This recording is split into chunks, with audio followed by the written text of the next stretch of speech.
Welcome to my channel.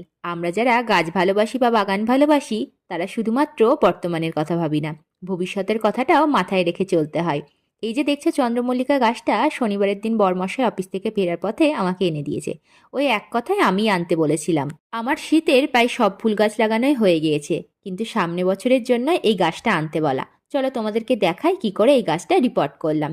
প্রথমে টবের তলে কিছু খোলামকুচি দিয়ে একটু মাটি দিয়ে নিলাম। মাটিটায় আমি কিছুটা ভার্মি কম্পোস্ট আর কিছুটা সাপ মিশিয়ে নিয়েছি। এবার গ্রো ব্যাগ থেকে খুব সাবধানে গাছটাকে বার করে আমি টবের ভেতর বসিয়ে আরও খানিকটা মাটি ওপর থেকে দিয়ে নিয়েছি।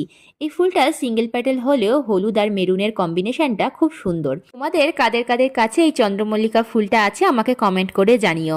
আর গাছ লাগানোর শেষে যে জিনিসটা অবশ্যই করবে, 1 গ্রাম হিউমিক অ্যাসিড 1 লিটার জলে গুলে গাছের গোড়ায় দিবে। এতে গাছ খুব হেলদি থাকবে আর গাছের শেকড়ও খুব দ্রুত বৃদ্ধি পাবে।